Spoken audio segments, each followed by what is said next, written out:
Good evening sir, good evening बेटा, good evening, very good evening. चलिए, आवाज़ आ रही है आप लोगों को? एक बार बता दीजिए सभी लोग। हाँ, 1 मिनट दीजिएगा मुझे, है ना, थोड़ा सा इसको हटा दिया शायद।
चलिए, गुड इवनिंग गाइस, कैसे हो आप लोग? एकदम बढ़िया। चलिए, आशा करते हैं आपकी तैयारी बहुत अच्छी चल रही होगी और आप एकदम सुबह और शाम कंटिन्यू अपने एग्ज़ाम के प्रति लगे हुए होंगे, है ना? और कंटिन्यूअसली अपने एग्ज़ाम को, अपने नॉलेज को आप बूस्ट कर रहे होंगे, है ना? आशा ऐसी हम आपसे करते हैं कि जितना आप पढ़ रहे हो उसका डेली बेसिस पे आप रिवीजन भी कर रहे होंगे, है ना? विदाउट रिवीजन, हाँ, विदाउट रिवीजन आपका नहीं हो पाएगा। चलिए, कुछ क्वेश्चंस पूछते हैं बेटा। हमने कल जैसा कि प्रीवियस क्लास में हिमालय को पढ़ा था, हिमालय में हमने ट्रांस हिमालय देख लिया था। चलिए, तो ट्रांस हिमालय के बारे में बताइए बेटा। ट्रांस हिमालय की अगर बात करें तो ट्रांस हिमालय में कितनी चोटियां हैं? बताइए, कितने माउंटेन पाए जाते हैं ट्रांस हिमालय में? कौन कौन सी श्रेणियां आती है? बताइएगा फास्ट, बताइए बेटा। ट्रांस हिमालय में कौन कौन सी चोटियां आती है, कौन कौन सी श्रेणियां आती है?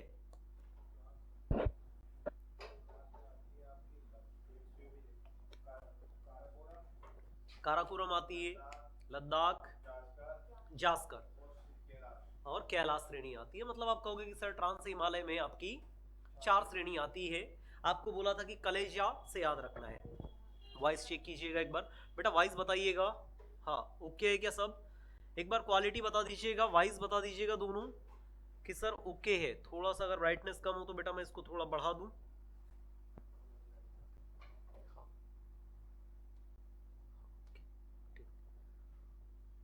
वॉइस क्लियर है एकदम? चलिए, तो हमने बताया था आपको ट्रांस हिमालय के बारे में कि ट्रांस हिमालय में आपकी 4 श्रेणियां आती है। 4 श्रेणियों में बेटा कौन कौन सी हो जाएगी? तो आप कहोगे कि सर 4 श्रेणियों में सर ऊपर की तरफ आती है आपकी काराकोरम, उसके नीचे आती है सर लद्दाख, उसके नीचे आती है सर जास्कर, और यहाँ पर आती है सर आपकी कौन सी? तो आप कहोगे कि सर कैलाश पर्वत आता है। यही मैंने आपको बताया था बेटा कि काराकोरम रेंज पे ही आपका कौन सा है? काराकोरम दर्रा स्थित है। उसी पर आपका क्या है? कैला आपका केटू है, जो भारत की सबसे ऊंची चोटी आती है। वो भी कहां पर आ जाएगी? आपकी ट्रांस हिमालय में आ जाएगी। हिमालय का सबसे पुराना भाग, ओल्डेस्ट पार्ट की भी बात करूंगा तो वो भी कौन सा हो जाएगा बेटा? आपका हिमालय का ट्रांस हिमालय हो जाएगा। देन उसके बाद में मैंने आपको बताया था लद्दाख के बारे में कि लद्दाख में एक ऐसी चोटी है जिसको आप राकापोसी माउंटेन बोलते हो। क्या बोलते हो? राकापोसी शिखर बोलते हो। और राकापोसी शिखर विश्व का सबसे कैसा है? नुकीला पर्वत है, सबसे ज्यादा तीव्र ढलान वाला, हाईएस्ट स्लोप बोल सकते हो उसको, ऐसा पर्वत हो जाएगा। तो ये चीज थोड़ी सी याद रखनी है। फिर उसके बाद में मैंने आपको बताया था जास्कर श्रेणी, और जास्कर श्रेणी पे बताया था कि आपको एक माउंटेन है जिसको आप क्या बोलते हो? नंगा पर्वत बोलते हो। और नंगा पर्वत आप जानते हो कि यहीं से सिंधु नदी बेटा दक्षिणवर्ती मोड़ लेती है और दक्षिणवर्ती मोड़ लेने के साथ में कहां चली जाती है, नीचे की ओर पाकिस्तान में चली जाती है, इसीलिए सिंधु गार्ज यहां पर है। फिर ये बता दिया था और इसी के बाद में आपको एक बताया था कि लद्दाख और जास्कर के बीच में एक नदी बहती है जिसका नाम क्या हो जाएगा, सिंधु नदी। सिंधु, लद्दाख और जास्कर के बीच में कौन सी नदी हो जाएगी, तो आप कहोगे कि सर सिंधु नदी होती है। देन उसके बाद में बात करेंगे बेटा, आपको बताया था ट्रांस हिमालय और ग्रेट हिमालय को अलग कौन करता है, ITSZ, वेरी गुड, ITSZ करता है। और ITSZ को आप क्या बोलते हो, Sindhu Tsangpo suture zone. Clear क्या बेटा, सिंधु सांगपो सचर जोन इसको क्या करता है, तो आप कहोगे कि सर ग्रेट हिमालय और ट्रांस हिमालय को अलग करने का काम ये करता है। बताइए क्लियर क्या ये चीज। देन उसके बाद में बेटा हमने बात की थी आपकी किसकी, ग्रेट हिमालय की। और ग्रेट हिमालय कहां से कहां तक फैला हुआ है, तो आप कहोगे सर नंगा पर्वत से लेकर के कहां तक, नामचा बड़वा तक। और नामचा बड़वा आप जानते हो कहां पर, अरुणाचल प्रदेश में। और इधर आ जाएगा जम्मू कश्मीर से लेकर के यहां तक फैला हुआ है। इसकी बात करेंगे बेटा कितने किलोमीटर, तो आप कहोगे सर 2400 किलोमीटर की लंबाई इसकी हो जाती है। देन मैंने आपको बताया था कि ये दोनों ओर कहां से, इसी में दोनों ओर हिमालय नीचे की ओर मुड़ा हुआ है। इसका आकार कैसा हो जाएगा, तो आप कहोगे कर्व फॉर्म में है, चापाकार फॉर्म में है। कैसा हो जाएगा, चाप के फॉर्म में है, चापाकार फॉर्म में है, एक आर्क के रूप में ये हमें दिखाई देता है। देन हमने बात की थी कि विश्व की सबसे ज्यादा ऊंची चोटियां, विश्व की हाईएस्ट पिक की भी बेटा अगर मैं बात करूंगा तो विश्व की हाईएस्ट पिक भी कहां पर हो जाएगी, यहीं पर हो जाएगी, ग्रेट हिमालय में ही आ जाएगी। विश्व की हाईएस्ट पिक की बात करेंगे तो वो भी कहां आ जाने वाली है, यहीं पर आ जाने वाली है। देन इसमें हमने आपको बताया था कि सर स्टार्ट कहां से होता है, जम्मू कश्मीर से, कहां तक जाता है, इधर तक। अच्छा इसमें कौन कौन सी चोटियां बताई थी, सबसे पहले आपको उत्तराखंड में बताया कि सर उत्तराखंड में बहुत सारी चोटी है। उत्तराखंड में कौन कौन सी है ना, सबसे पहले तो आपको ये याद रखना है कि सर ये हो गई आपकी नंगा पर्वत। उसके बाद में कौन सा, बंदरपूछ, बंदरपूछ, बंदरपूछ के बाद में केदारनाथ, फिर उसके बाद में बोलोगे आप बद्रीनाथ, फिर उसके बाद में हो जाएगा त्रिशूल, फिर नंदा देवी, नंदा देवी नहीं, नहीं ऐसा है ना। ये आपको थोड़ी सी याद रखनी है कि सर हाँ ये सारी की सारी कहां हो जाएगी, नंदा देवी एक और छूट गई है ना, नंदा देवी हो गई। नंदा देवी कहाँ लिखा है, अच्छा ये लिखा नंदा देवी। ये सारी की सारी कहां हो जाएगी, मंसालू की बात कर रहे हैं, नहीं इसमें नहीं होगी। हाँ तो ये इतनी चोटियां आपको याद रखनी है। कामेत थी एक, कामेत हो जाएगी। ये सारी की सारी चोटियां आपकी कहां हो जाएगी, उत्तराखंड में हो जाएगी। देन उसके बाद में हमने बात की थी किसकी, तो आप कहोगे कि सर नेपाल में आए।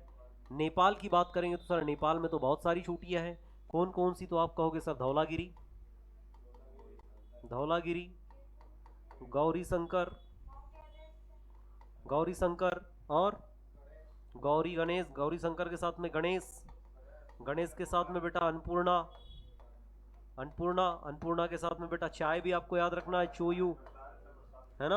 फिर उसके बाद में मसाल में चाय बनाओगे, मनसालू, मनसालू, मनसालू के बाद में मकालू, और मकालू के बाद में बोलोगे एक लोहात्सू, लोहात्सू और माउंट एवरेस्ट, एवरेस्ट। इतना क्योंकि आपको बताया था कि गौरी शंकर बेटा क्या है, गौरी शंकर और गणेश जी और अन्नपूर्णा तीनों बैठकर की मनसा हुई। और मनसा क्या है, तीनों बैठकर के क्या कर रहे हैं, इनने मसाल जलाई और मसाल जलाने के बाद में चाय बनाई, उस पर क्या बनाई, चाय बनाई और चाय बना करके पीने लगे। गणेश जी से पूछा क्या चाय पियोगे, उसने कहा कि नहीं चाय नहीं पिएंगे, क्या चाहिए उनको, मकालू चाहिए। अब मकालू एक बंदर होता है, अब वो मकालू को क्या गया, पकड़ने के लिए गया। अब मकालू को पकड़ने गया और वो क्या हो गया, वहां पर गिर गया, मकालू को पकड़ने के लिए गिर गया और गिरने से उसके हाथ पैर में बहुत ज्यादा क्या आ गई, चोट आ गई। और चोट आ गई तो क्या हो गया, लहूलुहान हो गया, तो उससे क्या हो जाएगा, लोहात्सु हो जाएगा। तो ये चोटियां आपको याद रखना है। वैसे ही यहाँ पर भी बंदरपूछ वाली भी स्टोरी थोड़ी सी याद रखना है कि इधर भी सर क्या है, बंदरपूछ क्या कर रहा था, उधर उछल कूद कर रहा था बंदर, है ना। तो उसने कहा केदारनाथ बद्रीनाथ में वैसे भी बंदर होते हैं धाम में, है ना। तो उसने कहा भाई, किसने, नंदा देवी ने, है ना, नंदा देवी ने क्या कहा कि भाई उछल कूद मत करो, नहीं तो क्या करेंगे, हम तुम्हें त्रिशूल मार देंगे, है ना। तो ऐसा थोड़ा सा ये याद रखना है। फिर उसके बाद में हमने बात की थी किसकी, सिक्किम कंचनजंगा की। सिक्किम की बात करेंगे तो यहां पर आ जाएगा बेटा कंचनजंगा आ जाता है आपका। एकमात्र मिक्स वर्ल्ड हेरिटेज बोल सकते हो, भारत का दूसरा सबसे ऊंचा बिंदु। देन उसके बाद में हमने बाद में बात की थी अरुणाचल प्रदेश की, और यहां आता है नामचा बड़वा। हो जाएगा क्या, ये इतनी चीजें हो गई थी। अच्छा, इसी में मैंने बताया था विश्व की सबसे ऊंची चोटी। बेटा सभी लोग आंसर करें, विश्व की सबसे ऊंची चोटी कौन सी हो जाएगी, बताइए, राहुल, खुशबू, ट्विंकल, बताइए बेटा क्या हो जाएगा विश्व की सबसे ऊंची चोटी, highest peak of the world. बेटा आंसर कीजिए क्या होगा। बेटा ऐसे से काम नहीं चलेगा, थोड़ा फास्ट आंसर कीजिए। Mount Everest. बेटा हाइट भी लिखना है इसकी, हाइट भी बताइए, हाइट कितनी हो जाएगी, हाइट बताइए। माउंट एवरेस्ट की हाइट, माउंट एवरेस्ट विश्व की सबसे ऊंची 3 चोटियां लिखना है आपको। विश्व की सबसे ऊंची 3 चोटियां कौन कौन सी है, फर्स्ट, सेकेंड और थर्ड, कौन कौन सी हो जाएगी। हाँ ठीक, कौन कौन सी हो जाएगी, माउंट एवरेस्ट हो जाएगी, कंचनजंगा हो जाएगी। माउंट एवरेस्ट पहला, दूसरा K2, तीसरा कंचनजंगा। अच्छा, इनका देश पूछा जाता है, माउंट एवरेस्ट कहां पे, नेपाल। किस नाम से जाना जाता है इसको, अराकांत योमा हिमालय का नाम है म्यांमार में। माउंट एवरेस्ट का क्या नाम हो जाएगा, हाँ हाँ ठीक है, कंचनजंगा, वेरी गुड खुशबू। हाँ, पर्वतों की रानी बोला जाता है, सागर माथा बोला जाता है, चोमालुंगमा बोला जाता है, आकाश की देवी बोला जाता है, ब्रह्मांड की देवी बोला जाता है। कल बताया था फिर भी आप लोग, है ना। और इसको पहली बार चढ़ने वाले व्यक्ति का नाम बताइए बेटा, कौन था, हिमालय, हाँ हाँ बताइए कौन हो जाएगा बेटा, माउंट एवरेस्ट पर जाने वाले पहले व्यक्तियों का नाम, कब गया, है ना, डायमंड, हाँ 29 मई, 29 मई 1953, 29 मई 1953, एडमंड हिलेरी और तेंजिंग नॉर्गे। तेंजिंग कौन गया था, तो आप कहोगे कि सर 29 मई 1953 को कौन गया, तो आप कहोगे कि सर कौन जाता है, तो आप कहोगे कि sir Edmund Hillary, Edmund Hillary plus Tenzing Norgay, Tenzing Norgay. ये कहाँ गए, ये माउंट एवरेस्ट पर जाने वाले पहले व्यक्ति, एक न्यूजीलैंड का और एक नेपाल का। फिर उसके बाद में बात करते हैं बेटा कि भारत के ओर से पहली बार या भारत में पहली बार माउंट एवरेस्ट पर चढ़ने वाले व्यक्ति या महिला का नाम जो भारत से पहली बार चढ़े, तो कौन हो जाएगा, 22 मई 1984, 84, और इनका नाम हो जाएगा बेटा बछेंद्री पाल। और इनको इसी के कारनामा के लिए क्या दिया गया, 1986 में बहादुरी के लिए 2 साल बाद में क्या दे दिया गया, अर्जुन पुरस्कार दे दिया, अर्जुन पुरस्कार दिया गया। इतनी चीजें आपको बता दी थी, बताइए। अच्छा, लद्दाख श्रेणी पे कोयला पाया जाता है क्या, कौन सा कोयला पाया जाता है, हाँ अर्जुन अवार्ड दिया गया, वेरी गुड, 1929, वेरी गुड बेटा खुशबू, वेरी गुड, है ना, राहुल गुड। लिखना बेटा सबको है, क्वेश्चन मैं पूछता रहूंगा, आप आंसर करते रहिएगा, है ना। तो ये हो जाएगा, है ना। इसके बाद में हमने माउंट एवरेस्ट में और क्या पढ़ा था, तो सर इतनी चीजें हमने ग्रेट हिमालय के बीच में पढ़ी थी। विश्व की सबसे ज्यादा ऊंची चोटी अगर मैं बात करूं आपसे ग्रेट हिमालय की, तो ग्रेट हिमालय का जो पश्चिमी पार्ट है वो थोड़ा सा वाइड है, चौड़ा है ना। और अगर बात करेंगे, हाँ 450 किलोमीटर के आसपास। देन उसके बाद में पूर्वी हिमालय की बात करेंगे तो कैसा है, नैरो है, 150 से 160 किलोमीटर के आसपास ये आ जाता है। इसका आकार कैसा है, तो आप कहोगे कि सर चापाकार है ना, ये आर्क के फॉर्म में है, धनुषाकार बोल सकते हो आप इसको, और दोनों साइड से दक्षिणवर्ती मोड़ लेता है, जिसको आप सिंटैक्सियल बैंड बोलते हो। क्या बोलोगे इसको आप, क्या बोलते हो, सिंटैक्सियल बैंड बोलते हो। और ये क्या हो जाएगा सिंटैक्सियल बैंड, एक साइड में सिंधु गार्ज बनाता है, एक साइड में बुंदी गार्ज बनाता है, बुंदी गार्ज या सिंधु गार्ज, और इधर आ जाएगा दिहांग गार्ज, जिसको आप बोलते हो ब्रह्मपुत्र गार्ज बोलते हो। क्लियर क्या बेटा, ये चीज थोड़ी सी आपको याद रखनी है। और इतनी चीजें, कंचनजंगा हो गया, नामचा बड़वा हो गया, और यही आपका किसमें स्थित है, हिमालय, ग्रेट हिमालय में स्थित है। इतनी चीजें बेटा मैंने आपको बता दी थी। तो हमारा ट्रांस कंप्लीट हो गया। ट्रांस के बाद में हमारा क्या कंप्लीट हो गया, ग्रेट हिमालय कंप्लीट हो गया। अब ग्रेट हिमालय के बाद में बेटा हम किसको पढ़ते हैं, तो आप कहोगे कि सर लघु हिमालय को पढ़ते हैं। हाँ, पासेस बच गए बेटा, पासेस भी आपको बता दिए थे कल मैंने। बताइए जम्मू कश्मीर में कौन कौन से पासेस है, थोड़ा आंसर कीजिए बेटा, मैंने ट्रिक भी बताई थी आपको। हाँ, जोजिला, सभी लोग बेटा आंसर करें। हाँ, लद्दाख में आ जाएगा, ठीक है। गिलगिट, गिलगिट दर्रा है बेटा। हाँ,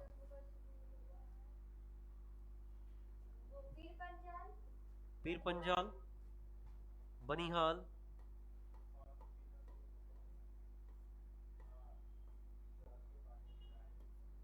मैंने आपको ट्रिक बताई थी, कौन सी, तो आप कहोगे कि सर आपने बताया था कुछ कुछ, जौ का पानी पी बाबू बताया था, है ना, जौ का पानी पी बाबू बताया था, क्या ट्रिक ऐसी कुछ।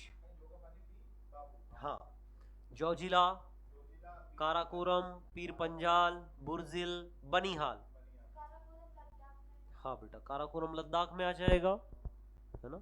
ये सारी चीजें मैं आपको बता चुका था। बताइए उत्तराखंड में कौन कौन से हो जाएंगे बेटा, तो उत्तराखंड के लिखिए सभी, उत्तराखंड में कौन कौन से हो जाएंगे, माना, माना हो जाएगा। अच्छा, मालिनी आपको बताया था, माँ से हो जाएगा माना, ली से हो जाएगा लिपुलेख, और उसके बाद में नी से हो जाएगा नीति पास। उसके बाद में सिक्किम का बताइए, नाथुला और जेलेपला। हिमाचल प्रदेश के बताइए, हिमाचल प्रदेश में बेटा कौन कौन से, हिमाचल प्रदेश के बेटा, हिमाचल प्रदेश में रोहतांग, बाड़ालाचा और सीप किला, है ना। बड़ा सीप रोको से आप याद रख सकते हो, बाड़ालाचा, सीप किला, और इसके बाद में कौन सा हो जाएगा, नहीं अभी रही, बताइए। ठीक है, 5 मिनट। तो बेटा क्लियर है क्या ये चीजें, बेटा 5 मिनट दीजिएगा मुझे, मैं आया, है ना, आप आकर के बात कर लीजिए, आप चले जाइए, चलिए कंटिन्यू करते हैं बेटा, है ना। तो बेटा ये चीज हो जाएगी, यहां पर ये कंप्लीट हो जाएगा कि यहां पर कौन कौन से हो जाएंगे, तो आप कहोगे कि सर ऊपर की तरफ जम्मू कश्मीर के हमने बता दिए, लद्दाख के हमने बता दिए, देन उसके बाद में बात करेंगे तो हमने उत्तराखंड के हम बता दिए, उत्तराखंड के बाद में बात करोगे बेटा हिमाचल प्रदेश के बता दिए। सर इसके बाद में हमें सिक्किम के भी तो याद रखना है, सिक्किम में कौन कौन से हो जाएंगे, नाथुला और जेलेपला हो जाएगा, कौन कौन से, नाथुला प्लस जेलेपला, ये हो जाएगा क्या। और उसके बाद में बताया था आपको अरुणाचल प्रदेश के कौन कौन से हो जाएंगे, अरुणाचल प्रदेश के हो जाएंगे। तो अरुणाचल प्रदेश के कौन कौन से हो जाएंगे, तो आप कहोगे कि सर अरुणाचल प्रदेश में यांग्याप दर्रा है, तुजू दर्रा है, बोमडीला दर्रा है, लेखापानी दर्रा है ना। और इसके बाद में एक आपको तुजू दर्रा याद रखना है बेटा, तुजू कहाँ हो जाएगा, तो आप कहोगे कि सर मणिपुर में हो जाएगा। बताइए ये चीजें क्लियर क्या बेटा, इतनी चीजें मैंने आपको बता दी थी, यस और नो बताइए। थोड़ा सा हमारा बोर्ड भी बुरा मान जाता है चलते, जी बेटा तुजू दर्रा मणिपुर में पड़ेगा, मणिपुर और म्यांमार की बाउंड्री पर पड़ता है। क्या हो गया, ऐसा लग रहा है,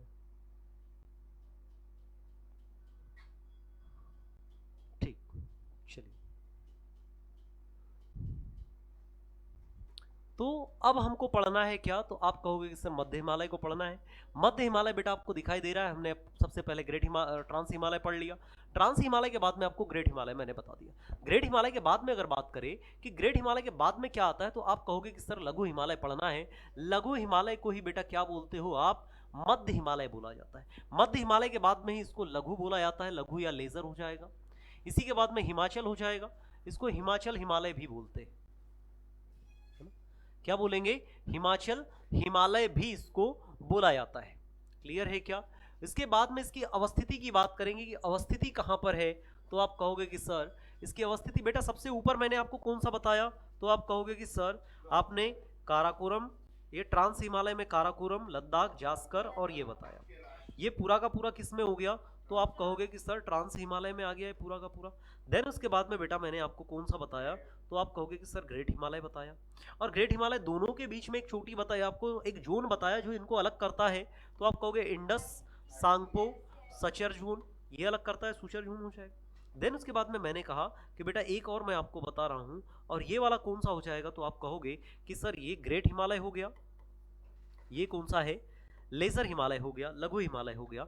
इन दोनों को भी बेटा कौन अलग करता है, तो आप कहोगे मेन सेंट्रल थ्रस्ट इसको अलग करता है। तो ये भी आपको याद रखना है। फिर इसके बाद में हम एक और हिमालय की बात करेंगे जिसको बेटा हम क्या बोलते हैं, शिवालिक हिमालय बोलते हैं, शिवालिक हिमालय। और इसको कौन अलग करेगा, तो आप कहोगे कि मेन बाउंड्री थ्रस्ट इसको अलग करेगा। ये आपको याद रखते चलो। फिर और मैं एक बात करूंगा कि सर नीचे फिर आ जाता है आपका बेटा, यहां अगर बात करेंगे तो आ जाता है कौन सा, उत्तर भारत का विशाल मैदान,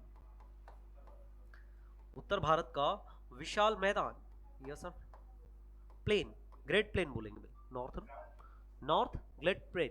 तो यहां अगर बात करेंगे तो ये इसको कौन अलग करेगा, तो आप कहोगे हिमालयन फ्रंटल फॉल्ट, ये अलग करेगा इसको as it is ITCZ, MCT, MBT।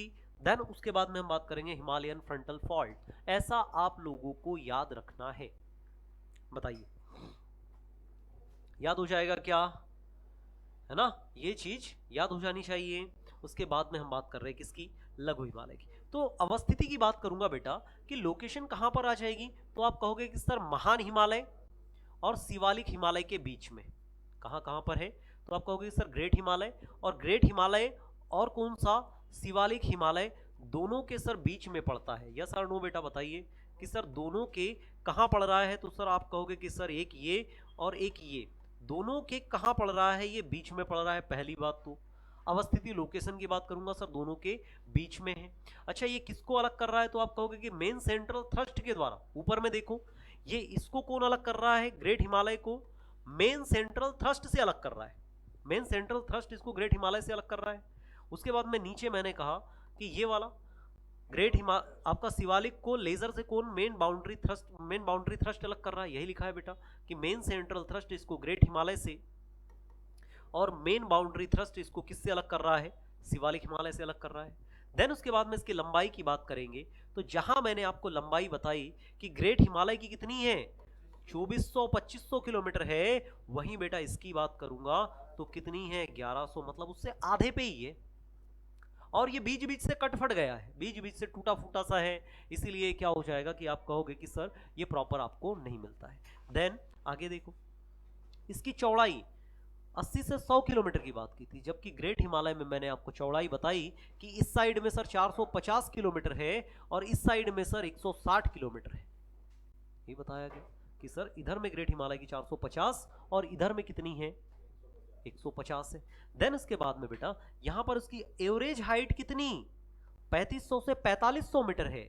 मैंने आपको यहां पर बताया कि सर ग्रेट हिमालय की एवरेज हाइट कितनी, 6000 मीटर है, परंतु इसकी कितनी हो गई, 4500 से 4500 ले लो, कितनी कम है, उससे बहुत कम है।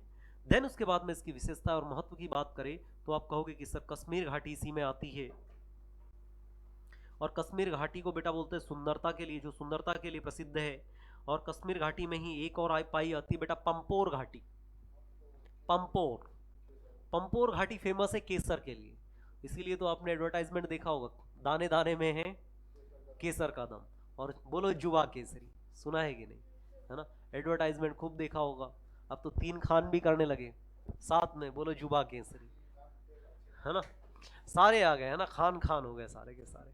तो बेटा ये चीजें है ना, तो आप कहोगे कि सर कश्मीर अच्छा, कश्मीर से केसर याद रख लेना, कश्मीर में केसर होता है ना, और कश्मीरी केसर को जीआई टैग मिला हुआ है ना, कश्मीरी केसर को जीआई टैग मिला हुआ है, ये भी थोड़ा सा आपको याद रखना है ना। वैसे कश्मीर की बात करें तो कश्मीर की घाटी, स्वात घाटी भी यहाँ पर पाई जाती है, और स्वात घाटी की बात करेंगे तो स्वात घाटी में सेब सबसे ज्यादा होता है ना। इसको स्वात घाटी को वैसे कश्मीर का आप स्वर्ग कह सकते हो, है ना। स्वात घाटी को कश्मीर का स्वर्ग भी बोला जाता है ना। बहुत सारी चीजें कि बादाम वगैरह भी होता है यहाँ पे, ऐसा भी कहा जाता है, पर मेनली केसर सबसे ज्यादा होगा और सेब सबसे ज्यादा होगा। तो केसर के लिए अगर बात करेंगे कि केसर के लिए क्या है सर, तो केसर के लिए पंपोर घाटी आपको याद रखना है, पंपोर, मैं यहां लिख देता हूं, केसर के लिए कौन सा होगा, तो आप कहोगे सर पंपोर घाटी। कौन सी घाटी, पंपोर घाटी हो जाएगा क्या, केसर के लिए पंपोर घाटी हो जाएगी। यहां पर कोणधारी वन पाए जाते हैं, घने कोणधारी। कोणधारी की बात करेंगे तो कैसे, आप कहोगे नुकीले वन, ये ऐसे बना दो, है ना, ऐसे बना दूं, ये ऐसे, है ना, ये कैसे हो जाए, ऐसा नहीं, एक मिनट गाइस, ऐसे बना, ये ऐसे क्रिसमस ट्री आप बोल सकते हैं, है ना, ये इस टाइप से यहाँ पे बन पाएगा।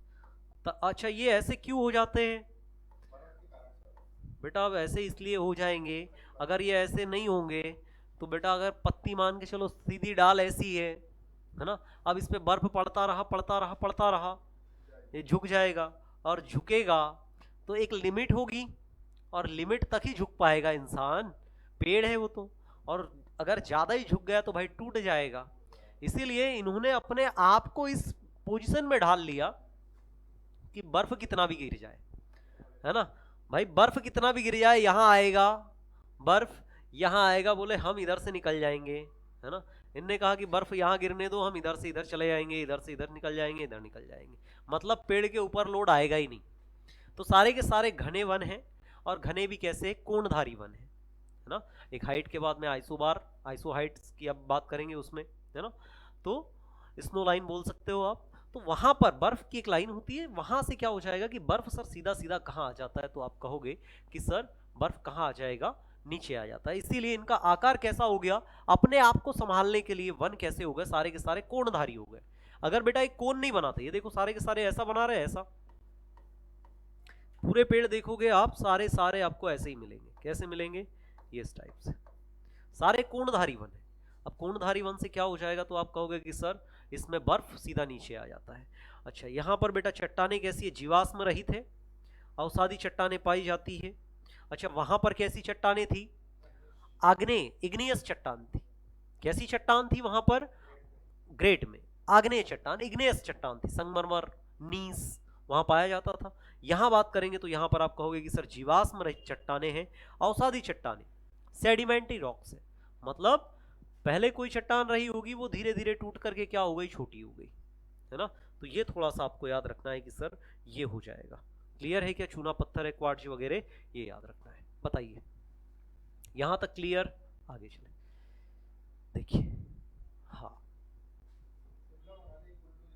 हाँ, शिमला है, मनाली है, मंसूरी, ये सारी। तो यहां अगर बात करें कि यहां पर जो पर्यटन स्थल है, हिल स्टेशन की बात करें तो कौन कौन सा हो जाएगा, शिमला हो जाएगा, मनाली हो जाएगा, मंसूरी।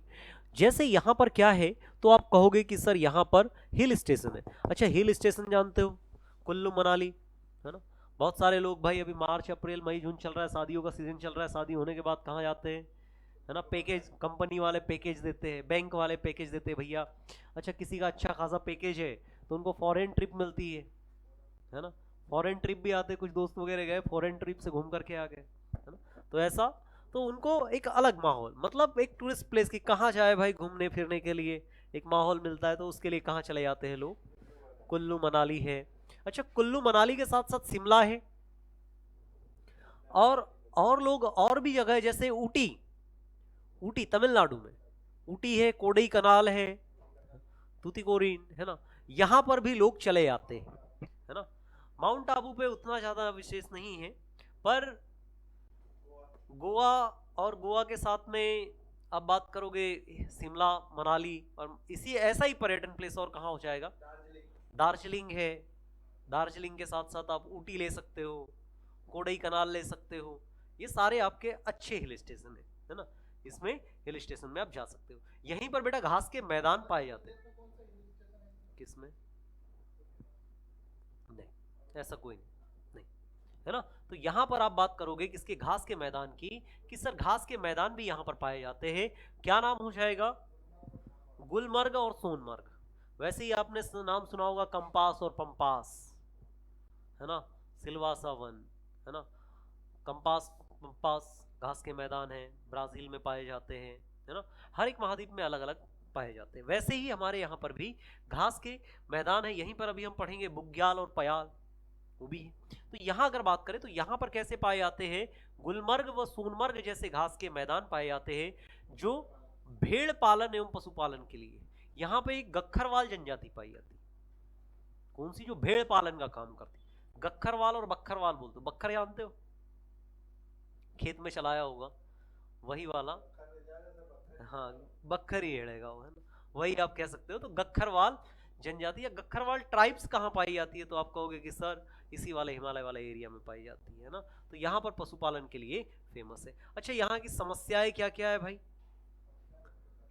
समस्याओं से परिपूर्ण है, समस्याओं से परिपूर्ण है। कौन कौन सा हो जाएगा, तो आप कहोगे कि सर पहला तो लोगों ने क्या कर दिया, जहां जगह देखी और उसके कोई माई बाप नहीं है जगह के, उसने क्या किया, आज गया, 4 लकड़ियां निकाली, एक छपरा उतारा, 4 लकड़ियां गाड़ी, उसको बना करके कर दिया। और धीरे धीरे धीरे धीरे करके पहले छोटी सी जगह को कब्जाया, फिर धीरे से और थोड़ी जगह पे गया, फिर धीरे धीरे उसने पूरी फैमिली को वहां पर बसा लिया, है ना। और लोगों का वास्तविक में अभी वर्तमान भी ऐसा ही है, जिसके पास कुछ नहीं है, जिसको सरकार ने थोड़ी सी जगह क्या दे दी, है ना, वो सरकार को अपने बाप दादाओं की जागीर समझने लगे, है ना।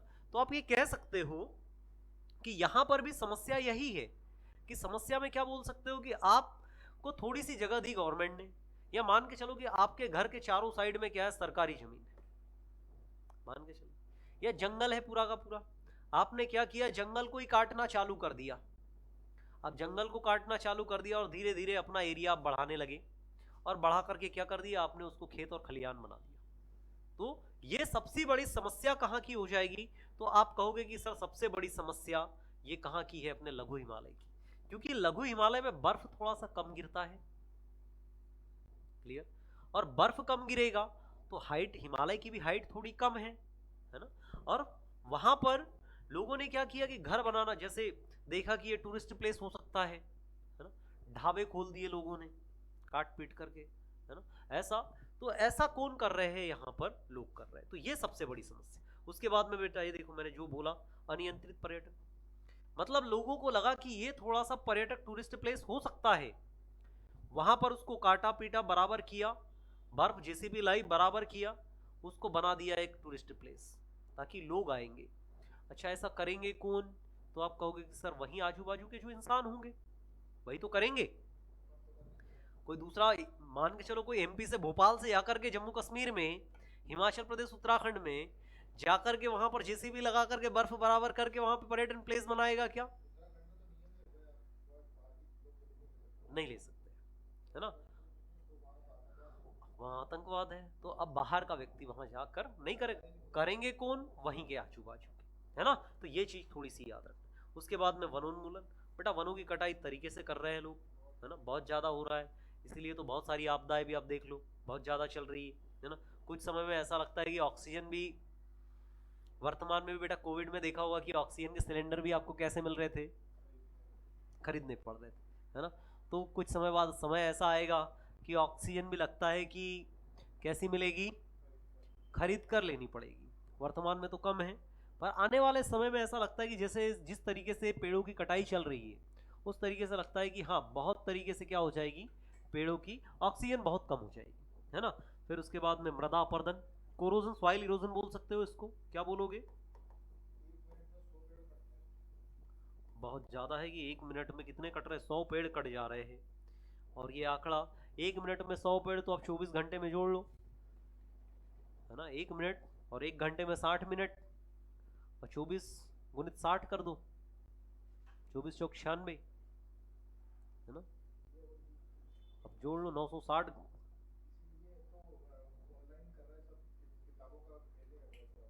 हाँ हाँ, सबसे ज्यादा जो पेड़ की कटाई है वो होती है किसके लिए, अखबार। अखबार, और अखबार के साथ में हम बात करेंगे कि सबसे ज्यादा जो पेड़ों की कटाई होती है अखबार, अखबार के बाद में आ जाएगी आपकी किताबें, है ना, बुक्स, और इसके बाद में हम बात करेंगे तो इमारत, आपकी इमारती लकड़ी। बस ये तीन चीजें आपकी जंगल को काट रही है। अगर इन तीन चीजों में जैसे अखबार है, अखबार को खत्म कर दिया जाए, डोर टू डोर भेजना, सबको डिजिटल फॉर्म में भेजो, सबको, है ना, मोबाइल खोलो, मोबाइल में पढ़ लो, जैसे एप्लीकेशन आ रहा है दैनिक भास्कर का, देख लो, बहुत सारे एप्लीकेशन आपको सारे के सारे क्या मिल जाएंगे, ऑनलाइन मिल जाएंगे, है ना, ऑनलाइन उनको पढ़ लो। ये अगर अखबार बंद हो गया, इसका पेपर बचेगा, अगर इसका पेपर बचेगा मतलब ये उतने पेड़ को बचाएगा। यहां पर कॉपी की बात करें, अब पहले तो ऐसा होता था कि पूरा ही ऑफलाइन चलता था, पहले तो ताड़ के पत्तों पर लिखा जाता था ग्रंथ, जैसे वेदों की बात करें, है ना। हाँ, तो आप क्या कर सकते हो कि इसको भी हटा सकते हो। अच्छा, इसके बाद में अगर बात करेंगे तो यहां पर बेटा फिर लिखा हुआ है कि इमारती लकड़ी, सारी की सारी बिल्डिंगें आप हेरिटेज बना दो, है ना, विला बनाओ बड़े बड़े, और उसमें लकड़ी का बिल्कुल भी उपयोग मत करो, तो भी आपकी इमारती लकड़ी भी काफी ज्यादा बच जाएगी। अगर आप एक मकान बना रहे हो, मकान बनाने में दरवाजे से लेकर के, विंडो से लेकर के, है ना, घर में बहुत सारा फर्नीचर करते हो, इंटीरियर करते हो, आउटर करते हो, तो उसमें बहुत सारी क्या लगती है, इमारती लकड़ी लगती है। अगर आप वो नहीं करवा रहे हो तो आपकी क्या हो जाएगी, ये भी बच जाएगी। इससे भी आप क्या कर सकते हो, इससे भी पेड़ों को कटने से रोक सकते हो, है ना, ये भी चीजें थोड़ी याद रख लेना। देन उसके बाद में बात करें बेटा, भूस्खलन है, मृदा अपरदन होगा। अच्छा, पेड़ कटेंगे, पेड़ कटेंगे तो क्या होगा, मिट्टी बहेगी, मिट्टी का कटाव होगा, है ना, और ये सब रिलेटेड है। फिर इसके साथ में आप कहोगे कि सर मृदा कट रही, पेड़ कटे, पेड़ों का कटना हुआ, पेड़ पेड़ कटेंगे तो मिट्टी का क्या होगा, अपरदन होगा, मिट्टी को कोई सपोर्ट नहीं रहेगा, और सपोर्ट नहीं रहेगा और वर्षा तेज हो गई, पानी अगर आएगा तेजी से तो बेटा ये सारी की सारी बह जाएगी क्या मिट्टी। गांव वगैरह में देखो कि जैसे जब भी पानी आता है, बरसात अगर तेज होती है, वर्षा अगर हेवी हो रही है ना, मान लो 20 सेंटीमीटर 30 सेंटीमीटर से ऊपर चली आ रही है, पानी अच्छा खासा तेजी से आ रहा है, तो आपने देखा होगा कि पानी का फ्लो जिस डायरेक्शन में रहता है ना, मिट्टी भी उस डायरेक्शन में, अगर कहीं ऊंचाई पर रखी हुई है, कहीं नीचे भी रखी हुई है ना, तो मिट्टी जितनी बाहर निकली हुई होती है वो सारी की सारी कहाँ निकल जाती है, तो मिट्टी का बेटा वो कहाँ चली जाती है, वाटर का जहां फ्लो हो रहा होता है उसके साथ में मिट्टी भी बह जाती है ना। तो ये किसके साथ में, तीनों के तीनों को रिलेटेड बेटा। वन वन उन्मूलन की बात करेंगे, वन को कटाई की बात करें, मृदा अपरदन की बात करें, वन की कटाई करोगे तो मिट्टी का कटाव होगा, मिट्टी का कटाव होगा तो क्या होगा, भूस्खलन भी होगा, क्योंकि उसको सपोर्ट नहीं रहेगा, सॉइल इरोजन बोल सकते हो बेटा, बहना, है ना, ये हो जाएगा। भूकंप है, ज्वालामुखी है ना, इसमें भी बहुत ज्यादा क्या होता है, भूस्खलन होता है, दरार पड़ जाती है ना। बाढ़ याद रख लेना, फ्लड, फ्लड में क्या होगा, भूस्खलन की बात करें, फ्लड आ गया बहुत तेजी से, है ना। हाँ, अभी उत्तराखंड में पिछले साल 24 में ही बादल फट गए थे, है ना, बादल, बेटा पानी उसमें एक ही जगह पूरा आ जाता है ऐसा। हाँ, बाल्टी उल्टा देते हैं, ऐसा बोल सकते हो आप।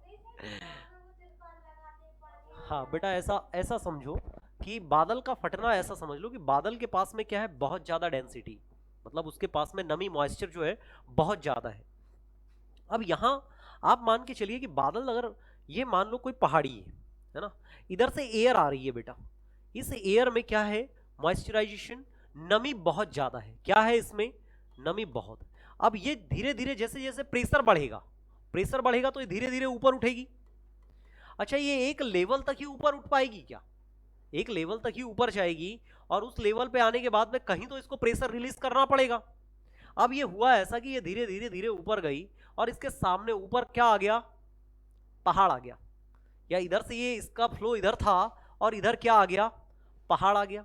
अब ये फ्लो करते करते इसको टकराने ही वाली थी कि इसने देखा कि अपने पास में एनर्जी और है, नीचे से प्रेशर और मिल रहा है, ये ऊपर उठने लगा। अब ऊपर उठने लगा धीरे धीरे, अगर इसका कम प्रेशर हो जाए, थोड़ा सा कम हुआ तो मतलब हल्का बूंदाबांदी हो गई, है ना। अब ये ऊपर उठ ही नहीं पाया, इसके पास प्रेशर ऐसा हो गया कि बहुत ज्यादा हो गया और ये ऊपर जा ही नहीं पा रहा है, तो क्या करेगा, अचानक से जैसे आपने देखा कि आपने पाल लगाया, बारिश हो रही है, बारिश में आपने क्या किया, एक ऐसा पाल लगा दिया, मान लो ये आपका घर है ना, इसके ऊपर आपने क्या लगा दिया, एक पाल बांध दिया, है ना। अच्छा, पाल को भी आप ऐसा डायरेक्शन में बांधते हो क्या, है ना, एक लगाते हो कि उसका पानी किस साइड आया, इस साइड में। अब हुआ है कि पानी उसका बाहर निकला ही नहीं, अब उसका पानी बाहर निकलेगा ही नहीं, तो पानी उसमें जमा रहेगा। अब पानी जमा रहेगा, उसका वाटर का पानी बहुत ज्यादा हो जाएगा। अब बहुत ज्यादा है, और जब आप उसको निकालने के लिए जाओगे तो अचानक से अगर वो फट जाए, फटेगा तो क्या होगा, पूरा का पूरा पानी इकट्ठा नीचे आएगा।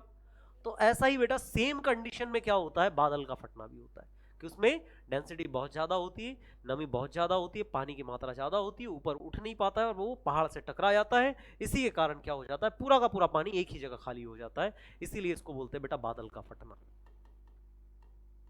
क्लियर है क्या, बताइए। तो हम बात कर रहे हैं बेटा इसकी, अब यहाँ के हम बात करेंगे किसकी, लघु हिमालय की बात कर रहे हैं, और इसमें बात करेंगे घास के मैदान की। तो घास के मैदानों की बात करें तो यहाँ पर घास के मैदान कौन कौन से पाए जाते हैं, तो कश्मीर में बात करेंगे बेटा, तो कश्मीर में मर्ग पाए जाते हैं। कश्मीर में मर्ग कौन कौन से, तो आप कहोगे कि सर सोनमर्ग पाया जाता है और गुलमर्ग पाया जाता है। दो हो जाएंगे कि कश्मीर में सर गुलमर्ग और सोनमर्ग पाया जाता है। अगर आपसे पूछे कि गुलमर्ग और सोनमर्ग घास के मैदान कहां पर पाए जाते हैं, तो कहां पर पाए जाएंगे, कश्मीर में। अगर आपसे पूछे बुग्याल और पयार, अभी मैंने आपको बताया था कि सर बुग्याल और पयार घास के मैदान कहां पाए जाएंगे, तो आप कहोगे कि सर कहां पाए जाते हैं, तो आप कहोगे कि सर कहां हो जाएंगे, ये उत्तराखंड में हो जाएंगे। बताइए, ये चीजें क्लियर है क्या बेटा, बताइए। थोड़ा सा इसको मैं क्लियर कर दूं, ये चीजें क्लियर। उसके बाद में बेटा यहां पर देखिए कि इसमें भी प्रमुख श्रेणियां पाई जाती है, इसमें प्रमुख श्रेणियां हैं। अच्छा, कौन कौन सी श्रेणियां हैं, तो आप कहोगे कि सर नंबर एक जम्मू कश्मीर में पाई जाती है सर पीर पंजाल श्रेणी, कौन सी हो जाएगी। अच्छा, इधर से जम्मू कश्मीर होता जाएगा ऐसा, जम्मू कश्मीर में कौन सी हो गई सर, पीर पंजाल श्रेणी हो गई। पीर पंजाल के बाद में सर जम्मू कश्मीर के जस्ट नीचे आप देखते हो तो आपको हिमाचल प्रदेश मिलता है। हिमाचल प्रदेश की बात करेंगे बेटा, तो हिमाचल प्रदेश में कौन सी हो जाएगी, धौलाधर श्रेणी हो जाएगी। कौन सी होगी बेटा, धौलागिरी श्रेणी कहां पर पाई जाती है, बताइए, आंसर कीजिए बेटा, धौलागिरी कहां पर पाई जाती है, धौलागिरी बताइए बेटा, धौलागिरी कहां पर पाई जाती है, कहां पर हो जाएगी, नेपाल में। धौलागिरी कहां पाई जाती है, तो आप कहोगे नेपाल में। वो धौलागिरी है और ये क्या है, धौलाधर है। तो धौलाधर कहां पर, तो आप कहोगे कि सर हिमाचल प्रदेश में। देन इसके बाद में बात करेंगे बेटा तीसरे नंबर पे धौलाधर। अच्छा, जम्मू कश्मीर, जम्मू कश्मीर के नीचे आता है क्या हिमाचल प्रदेश, और हिमाचल प्रदेश के नीचे कौन सा आता है, उत्तराखंड। और उत्तराखंड में कौन सी बेटा, तो मैं कहूंगा कि सर उत्तराखंड में बहुत सारी चोटियां हैं, जैसे नागतिब्बा, नागतिब्बा श्रेणी, और नागतिब्बा के बाद में बात करेंगे बेटा मंसूरी की, ये भी हो जाएगी क्या, मंसूरी श्रेणी। और उत्तराखंड से जस्ट लगा हुआ ही तो आता है आपका नेपाल, और नेपाल जस्ट इधर आ जाएगा। और नेपाल में कौन सी पाई जाती है, तो आप कहोगे कि सर महाभारत श्रेणी पाई जाती है। अगर मैं कहूं पीर पंजाल श्रेणी कहां पाई जाती है, जम्मू कश्मीर में। नागतिब्बा श्रेणी कहां पाई जाती है, मंसूरी श्रेणी कहां पाई जाती है, उत्तराखंड में। उसके बाद में बेटा धौलाधर श्रेणी कहां पाई जाती है, हिमाचल प्रदेश में। धौलागिरी श्रेणी कहां पाई जाती है, नेपाल में। उसके बाद में अगर बात करें मकालू श्रेणी कहां पाई जाती है, मनसालू कहां पाई जाती है, उत्तराखंड में। मनसालू नेपाल में, मकालू, मकालू भी नेपाल में, है ना, ऐसा याद रखना है। हाँ बेटा, वेरी गुड खुशबू, नेपाल, नेपाल राहुल। कामेत कहां पर है, कामेत कहां पर है, नेपाल में। भाई पानी दीजिए यार, लाइए। कहां पर है कामेत, चलिए। हाँ बेटा, कामेत कहां पे बताइएगा बेटा, कामेत कहां पे है,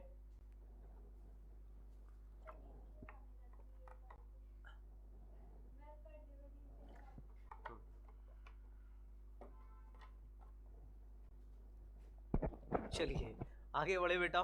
तो ये याद हो जाएगा क्या, बताइए, ये कंप्लीट हो जाएगा। चलिए, गुलमर्ग कहां पाया जाता है, जम्मू कश्मीर में। गुलमर्ग, सोनमर्ग, बुग्याल, बुग्याल कहाँ पर? पयार उत्तराखंड में। स्वात घाटी, पंपोर घाटी, ये सारे के सारे कहाँ पाए जाते हैं? तो आप कहोगे कि सर ये आपके लघु हिमालय में पाए जाते हैं, लेजर हिमालय में पाए जाते हैं। यहाँ पर बेटा श्रेणियों की बात कर रहे हैं तो थोड़ा सा श्रेणियां बताता हूँ। अच्छा, श्रेणी आपके लेजर हिमालय में कौन कौन सी श्रेणियां हो जाएगी? तो सबसे पहले जम्मू कश्मीर में कौन सी? पीर पंजाल श्रेणी। पीर पंजाल के बाद में हम जस्ट जम्मू कश्मीर से नीचे आए हिमाचल प्रदेश में। हिमाचल प्रदेश में धौलाधर श्रेणी। हिमाचल प्रदेश के जस्ट बाद में कौन सा? उत्तराखंड। उत्तराखंड में कौन कौन सी? मंसूरी और नाग तिब्बा। फिर उसके बाद में हम पहुंच गए कहां पर? नेपाल में। नेपाल में कौन सी? महाभारत श्रेणी आपकी नेपाल में पाई जाती है। क्लियर क्या बेटा? चलिए, उसके बाद में बेटा यहाँ पर पीर पंजाल श्रेणी की बात करें तो पीर पंजाल श्रेणी बेटा लघु हिमालय की क्या है? सबसे लंबी श्रेणी। अच्छा, पीर पंजाल इसको लिखोगे तो भी बहुत सारा लंबा लिखना पड़ेगा, पीर और पंजाल। अच्छा, क्या आपने सुना होगा पीर पंजाल को बोलते बोलते जी का जंजाल हो गया रे, है ना? उसमें आप जानते हो कि हाँ, जी का जंजाल हो गया मतलब बहुत लंबा चौड़ा रायता फैला लेना, है ना? करने कुछ जाओ और हो कुछ जाए, बोलते हो कि सर जी का जंजाल हो गया, तो वैसे ही याद रख लोगे पीर पंजाल मतलब उत्तराखंड में आप कहोगे कि सर जम्मू कश्मीर में पीर पंजाल श्रेणी लेजर हिमालय की सबसे लॉन्गेस्ट श्रेणी है।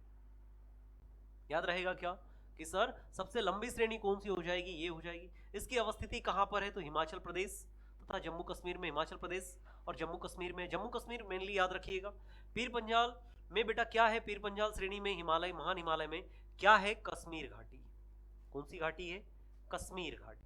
और कश्मीर घाटी यहाँ पर ही बात करेंगे पीर पंजाल में बेटा बनिहाल दर्रा और रोहतांग दर्रे इसी घाटी में आते हैं। हाँ, इसी में कौन कौन से दर्रे आ जाएंगे? बनिहाल और रोहतांग दर्रे सर इसी में आते हैं। फिर बात कर रहे, अभी मैं इनका लोकेशन भी आपको दिखाऊंगा, है ना? यहाँ थोड़ा सा मैं समझा दूं आपको। धौलाधर श्रेणी की बात करें तो धौलाधर श्रेणी कहां पर? पहला क्वेश्चन तो यही पूछेगा। क्वेश्चन कैसा पूछेगा? धौलाधर श्रेणी आती कहां पे है? हिमाचल प्रदेश। क्वेश्चन खत्म। दूसरा, ये कौन से हिमालय की है? लघु हिमालय की है ना? लघु या लेजर हिमालय बोल सकते हो, मिडिल बोल सकते हो इसकी, ये हो जाएगी खत्म आंसर। उसके बाद में बेटा ये हिमालय की दूसरी प्रमुख चोटी है ना? ये पर्यटन के लिए इसमें, अच्छा पर्यटन के लिए अगर बात करेंगे कि जैसे शिमला है, मनाली है, डलहौजी है, पटनी टॉप है, मंसूर आपका धर्मशाला है, ये सारी की सारी बेटा पर्यटन प्लेस कहां पर आ जाएगा? सबके सब कहां पर स्थित है? तो आप कहोगे कि सर ग्रेट आपके लघु या लेजर हिमालय में ये सारे के सारे आते हैं। सर कौन कौन से? तो आप कहोगे सर शिमला, शिमला के बाद में कौन सा? मनाली, धर्मशाला। अच्छा, धर्मशाला में आप जानते हो कि धर्मशाला में सर क्रिकेट का स्टेडियम भी है, धर्मशाला क्रिकेट स्टेडियम। और दलाई लामा का, हाँ डलहौजी और दलाई लामा जो बेटा 1959 में जब चाइना ने अटैक कर दिया कहां पर? तिब्बत पे। और तिब्बत पे जैसे ही चाइना ने अटैक किया तो वहां क्या जो दलाई लामा एक पदवी होती है। अच्छा एक बात बताओ कि दलाई लामा कोई व्यक्ति है या एक पदवी है? एक पद होता है ना? संत का पद कह सकते हो आप। तो आप ऐसा याद रख सकते हो कि 1959 में दलाई लामा भाग करके कहां आ गए? धर्मशाला मतलब हिमाचल प्रदेश में। और वो भाग करके आया मतलब हमारा तो वैसे ही क्या रहता है, वसुधैव कुटुंबकम की नीति रहती है ना? आते को क्या दीजिए? शरण दीजिए। हम सबको शरण दे देते हैं, है ना? तो हमने उनको शरण दे दी। अब उनको दे दिया कि भैया तुम कहां पर आ जाओ, धर्मशाला में अपना मठ स्थापित कर लो। अब हुआ ये कि चाइना ने बोला कि ठीक है, तुमने हमारे शत्रु को क्या दिया है? पनाह दी है, हम तुमको देखते हैं। और उनने फिर कर दिया 1962 में, क्या कर दिया? युद्ध का ऐलान कर दिया, है ना? तो उसके बाद में हमारा चाइना के साथ में क्या हो जाता है? युद्ध हो जाता है। क्लियर है क्या? तो दलाई लामा कहां पर है अभी वर्तमान में? धर्मशाला में। और धर्मशाला में ही बेटा क्रिकेट स्टेडियम भी है, धर्मशाला क्रिकेट स्टेडियम। और आप जानते हो कि धर्मशाला के पास में ही पड़ती है मंडी। क्या पड़ती है? मंडी। और मंडी से वर्तमान में कंगना रणावत क्या है? सांसद है ना? और यूपी ने, उत्तर प्रदेश में योगी आदित्यनाथ ने कंगना रणावत को वन डिस्ट्रिक्ट वन प्रोडक्ट का ब्रांड एम्बेसडर नियुक्त किया है। ये भी थोड़ी सी चीजें याद रखना है आपको। तो ये डलहौजी है, धर्मशाला है, पटनी टॉप है, शिमला है, मनाली है, ये सारी की सारी कहाँ आ जाती है आपकी? आपकी लेजर हिमालय में आ जाती है। फिर उसके बाद में बात करें लघु हिमालय की प्रमुख घाटियों की, तो बेटा पहली घाटी आपकी कश्मीर घाटी। अच्छा, कश्मीर घाटी में बेटा क्या क्या है? मध्य हिमालय में स्थित एक ग्रीवा खंड है। ग्रीवा खंड मतलब बोल सकते हो बेटा यहाँ पर एक मिट्टी पाई जाती है जिसको बोलते हैं करेवा। ग्रीवा खंड मतलब मान के चलो एक, ये यहाँ से ऊंचाई ऊंचाई स्थान रहा होगा, ये वाला ये ऊंचा स्थान है। यहाँ से बेटा पानी इस पे बहुत तेजी से आया और इसने यहाँ से ऊपर से मिट्टी बहा करके कहाँ ले आया? इधर पे। मतलब बेटा पानी इस पे ज्यादातर बहता जाएगा, तो आप कहोगे कि सर ऊपर जो भी उत्पादक तत्व रहेंगे, है ना, ह्यूमस रहेगा, वो सारा का सारा कहाँ बैठ जाएगा? नीचे की ओर, है ना। इसको बोलते बेटा पूरी की पूरी घाटी में ऐसा हो गया, इसीलिए इसको क्या बोलते हैं? इस पूरी घाटी को ग्रीवा खंड वाली घाटी भी बोलते हैं। कश्मीर घाटी में ग्रीवा खंड पाए जाते हैं और कश्मीर घाटी में ही, इसी घाटी में करेवा मिट्टी पाई जाती है। कौन सी मिट्टी कहोगे? उपजाऊ मिट्टी, करेवा मिट्टी। और करेवा मिट्टी को ही बोलते हैं बेटा उपजाऊ मिट्टी, उपजाऊ मिट्टी बोला जाता है। देन उसके बाद में बात करेंगे बेटा, ये दिखा भी हुआ करेवा मिट्टी, करेवा या इसी को चिकनी मिट्टी बोलते हैं। और यही किसके लिए फेमस है? केसर इसी में ज्यादा होता है, दाने दाने में है केसर का दम, ये याद रखना है। अच्छा, झेलम नदी व वूलर झील, दोनों की दोनों कहां पर है? जम्मू कश्मीर में कश्मीर घाटी में आती है। अल्पाइन घास के मैदान, जो अल्पाइन चारागाह घास के मैदान बेटा गुलमर्ग व सोनमर्ग, ये घास के मैदान है। और यहीं पर जहां पर घास के मैदान है वहीं पर गुज्जर और बक्खर, ये लिखा है बक्खर, है ना, गक्खर भी है, गुज्जर भी है, बक्कर है, गढ़वाल है, ये यहाँ पर ट्राइब्स पाई जाती है ना। ये भेड़ पालन का काम करते हैं, गुज्जर और बक्कर क्या करते हैं? भेड़ पालन का काम ये करते हैं। क्लियर क्या? देन उसके बाद में बेटा काठमांडू घाटी की बात करेंगे, तो काठमांडू घाटी कहाँ हो जाएगी? नेपाल में। ये महाभारत श्रेणी का हिस्सा है ना। स्पीति घाटी, ये याद रखना है, थोड़ा सा इंपॉर्टेंट है, पूछा गया। स्पीति घाटी कहाँ पड़ती है? तो धौलाधर श्रेणी में पड़ती है ना। अभी मैं आपको दिखाऊंगा, है ना। तो पिन घाटी राष्ट्रीय उद्यान कहाँ पे? पिन वैली, पिन वैली कहाँ पे है बेटा? हिमाचल प्रदेश में है। कहाँ पे हो जाएगा पिन वैली, है ना। जिससे आपने एक सुना होगा, हिमाचल प्रदेश में खीर की गंगा बहती है जिसका सिंबल पिन है ना। हिमाचल प्रदेश की अगर बात करेंगे तो हिमाचल प्रदेश में कितने नेशनल पार्क है? तो आप कहोगे सर हिमाचल प्रदेश में खीर भवानी नेशनल पार्क, हिमाचल प्रदेश में खीर की गंगा बहती है, खीर भवानी नेशनल पार्क हो गया, खीर भवानी नेशनल पार्क। उसके बाद में खीर भवानी, जिसमें इंद्रकिला नेशनल पार्क भी यहीं पे हो जाएगा। इंद्रकिला है जिसका सिंबल नेशनल पार्क हो जाएगा। उसके बाद में पिन वैली नेशनल पार्क हो जाएगा। ये सारे के सारे कहाँ हो जाएंगे बेटा? आपके हिमाचल प्रदेश में। फिर तांबो मड भी यहीं पर है, ठंडा रेगिस्तान इसको बोला जाता है। बस इतनी चीजें याद रखना, काफी ज्यादा बता दिया इसमें। बताइए यहाँ तक किसी को कोई डाउट हो तो बताए। हाँ बिल्कुल,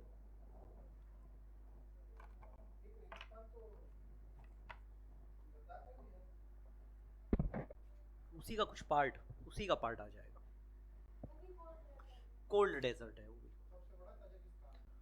सबसे, वो तजाकिस्तान में जो है वो ग्लेशियर है फेडस्को, सबसे बड़ा ध्रुवीय ग्लेशियर, अध्रुवीय ग्लेशियर, है ना। और सियाचिन जो है वो विश्व का दूसरे नंबर का सबसे बड़ा ग्लेशियर, है ना, अध्रुवीय ग्लेशियर बोलेंगे। बताइए बेटा यहां तक किसी को कोई डाउट क्या? एनीवन?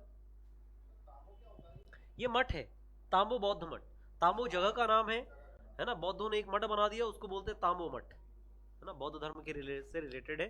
बताइए यहाँ पे इसको, है ना, ये कंप्लीट। आगे बढ़े, यहाँ पर बेटा कांगड़ा घाटी है। कांगड़ा घाटी की बात करेंगे, ये भी कहाँ पर है? हिमाचल प्रदेश में आती है। कांगड़ा घाटी बेटा अगर हम बात करेंगे कि धौलाधर श्रेणी के जस्ट नीचे आती है, नीचे भागों को से लेकर व्यास नदी के दक्षिण तक इसको बोला जाता है। इसी को बेटा स्ट्राइक वैली या नमन घाटी बोला जाता है ना। इसकी बात करेंगे पर्यटन के लिए यहीं पर कौन कौन सा, तो धर्मशाला, मेमलोडगंज, धर्मकोट और मिनी। धर्मकोट को क्या बोला जाता है? मिनी इजराइल बोला जाता है। क्या बोलेंगे धर्मकोट को? Mini Israel. कहावत है मिनी इजराइल, इजराइल इजराइल जैसा है, इसीलिए उसको देखने में इजराइल जैसा है, काम उसका इजराइल जैसा है, इसीलिए इसको क्या बोला जाता है? तो आप कहोगे कि सर धर्मकोट को मिनी इजराइल बोला जाता है। जैसे हम मिनी मुंबई किसको बोलते हैं? इंदौर को बोलते हैं। सेम वैसा ही इसको भी धर्मकोट को क्या बोलते हैं? मिनी इजराइल बोलते हैं। क्योंकि यहाँ का रहन सहन, खान पान, वेशभूषा, अर्थव्यवस्था, सारी की सारी कैसी की बात करेंगे, सारी की सारी कुछ चीज़ें रिलेटेड होती है इजराइल के जैसे, इसीलिए इसको क्या बोला जाता है, तो आप कहोगे कि सर इसको मिनी इजराइल बोला जाता है। किसको? धर्मकोट को, हिमाचल प्रदेश में। अच्छा, कुल्लू कागड़ा घाटी आपने सुना होगा। कुल्लू घाटी, कुल्लू कागड़ा घाटी बेटा कहाँ पर है? हिमाचल प्रदेश में। कुल्लू घाटी अनुप्रस्थ घाटी है जो रावी नदी के ऊपर बनती है। छोड़ दीजिएगा देवताओं की, अच्छा इसी घाटी को बेटा देवताओं की घाटी बोलते हैं। और इस घाटी में दशहरा उत्सव मनाया जाता है। दशहरा मतलब रामायण वाला, है ना, दशहरा उत्सव। हाँ, राम रावण वाला युद्ध, राम, ये पढ़ाई होगा आपने। एक और धुंध सी जय जयकार करी, निज निज जोरी जान, भीरे बितित राम ही उतरावन ही बखान। मतलब एक साइड राम की सेना है, एक साइड रावण की सेना है, दोनों ही सेनाएं आमने सामने खड़ी हुई है। एक साइड में राम की जय जयकार हो रही है और दूसरे साइड किसकी? रावण की जय जयकार। दोनों की सेनाएं एक दूसरे को मारने के लिए आतुर है, बस कब उनको आज्ञा दे दी जाए कि अब आप क्या कर लो, युद्ध कर लो, है ना। तो ये चीज भी आप थोड़ा सा याद रख सकते हो कि देवताओं की घाटी से प्रसिद्ध है। और यहाँ पर कौन सा उत्सव किया जाता है, तो आप कहोगे कि सर दशहरा उत्सव यहाँ का फेमस है। अच्छा, फूलों की घाटी, फूलों की घाटी कहाँ पर? तो उत्तराखंड में फूलों की घाटी बेटा नेशनल पार्क भी है ना। गढ़वाल क्षेत्र में आती है। चामोली जिला आपको याद ही होगा, चामोली जिला, चामोली आपको याद होगा, वृक्षारोपण से रिलेटेड है, वनों की कटाई, अमृता देवी बिश्नोई, है ना, ये भी याद होगा। उसके बाद में एक विश्व प्रसिद्ध घाटी है, यहाँ पर विभिन्न प्रकार के फूल, वन्य जीव आदि पाए जाते हैं। अच्छा, ये मैंने आपको बताया था, फूलों की घाटी एक बायोस्फीयर रिजर्व है ना, यूनेस्को बायोस्फीयर रिजर्व में इसको क्षेत्र घोषित किया गया, विरासत स्थल में शामिल है। यह नंदा देवी राष्ट्रीय उद्यान इसी में स्थित है। बताइए क्लियर क्या इतनी चीजें, है ना। आगे बढ़े, इसको कंप्लीट ही करा देते हैं। यहाँ पर दर्रे की बात करेंगे बेटा, तो जम्मू कश्मीर में पीर पंजाल दर्रा है जो कि झेलम नदी पर आता है ना। कश्मीर घाटी व राजौरी को मुगल रोड के द्वारा जोड़ता है। बनिहाल की बात करेंगे तो बनिहाल दर्रा कहाँ पर है, तो जम्मू कश्मीर और श्रीनगर बेटा इसी में बनिहाल दर्रे में ही क्या स्थित है, तो आप कहोगे कि सर जवाहर सुरंग स्थित है। यहीं पर चिनाब नदी है, कश्मीर द्वार इसको बोला जाता है। हिमाचल प्रदेश की बात करेंगे बेटा, मैंने आपको बता दिया था, रोहतांग दर्रा आता है ना। और इसी में मनाली और लेह मार्ग स्थित है ना। पीर पंजाल श्रेणी पर्यटन हेतु प्रसिद्ध है। अटल टनल किसमें है, तो आप कहोगे अटल टनल हिमाचल प्रदेश में रोहतांग दर्रे में स्थित है ना। हाँ, अटल तरंग का रोहतांग सुरंग भी बोलते हैं इसको, वर्तमान नाम हो जाएगा अटल सुरंग, रोहतांग सुरंग, अटल सुरंग बोल सकते हो। कितनी हो जाएगी? 14.7, 14.9, हमने कल पढ़ा था 14 किलोमीटर के आसपास, 14.5, साढ़े 14, 14.7 किलोमीटर कितनी हो जाएगी? 14.7 किलोमीटर हो जाएगी। चलिए, ये थोड़ा सा आपको याद रखना है इसको। ये लिखा हुआ है प्रधानमंत्री नरेंद्र मोदी के द्वारा 3 अक्टूबर 2020 को रोहतांग में अटल टनल का उद्घाटन किया गया। ये बेटा क्या है? अच्छा, अटल टनल बेटा ये विश्व की क्या है, सबसे ऊंची है। कहाँ लिखा है? विश्व की सबसे, अच्छा सॉरी, सबसे लंबी टनल है, ऊंचाई। हाँ, ये इसकी बात करेंगे, ये ऊंचाई पर स्थित सबसे लंबी, लंबाई इसकी 9.2 थी। इसे बनाने में 10 साल का वक्त लगा। टनल से मनाली और लाहौल स्पीति घाटी को जोड़ा जाएगा। छोड़ दीजिएगा इधर का, पूर्व प्रधानमंत्री अटल बिहारी के नाम पर रखा गया है इसको। ये हो जाएगा। दुनिया की सबसे लंबी टनल कौन सी हो जाएगी? अटल टनल हो जाएगी। कहां से? चिनाब नदी के ऊपर बेटा, ये सबसे ऊंचाई पर स्थित है ना। कहां से? यहां से यहां पर। जैसे चिनाब नासिरी आपने नाम सुना होगा, इसके गोल्डन ज्वाइंट का हाल ही में उद्घाटन किया गया था। तो यहाँ पर ये सबसे ऊंचाई पर स्थित, यहाँ लिखना चाहिए था ऊंचाई पर बना है। ये दुनिया की सबसे ऊंचाई पर स्थित सबसे लंबी टनल, 10,000 फीट की, ये लिखा हुआ है 10,000 फीट की ऊंचाई पर बनी। विश्व में इससे अधिक ऊंचाई पर कोई भी टनल नहीं बनाई गई। कितने हजार ऊंचाई पर बनी हुई है? 10,000 मीटर की ऊंचाई पर बनी हुई दुनिया की सबसे ऊंची टनल कितनी हो जाएगी? 9.5 किलोमीटर ऊंचाई, सॉरी लंबाई में, है ना। ये मनाली और लेह मार्ग पर स्थित है, थोड़ा सा इसको याद रखिएगा। आगे बढ़े, हिमाचल प्रदेश के प्रमुख हिल स्टेशन की बात करें, इसके बाद में ये आपको थोड़ा सा मध्य हिमालय और पढ़ाना है। चलिए बेटा 5 मिनट का हम आपको ब्रेक देते हैं, देन उसके बाद में स्टार्ट करते हैं। बेटा 5 मिनट आपके पास में है, 5 मिनट थोड़ा सा आपके लिए ब्रेक है, 5 मिनट बाद में वापस से स्टार्ट करते हैं, है ना गाइस। बताइए बेटा, है ना। चलिए वापस से 5 मिनट बाद में वापस जुड़ते हैं बेटा। चलिए तब तक के लिए थैंक यू।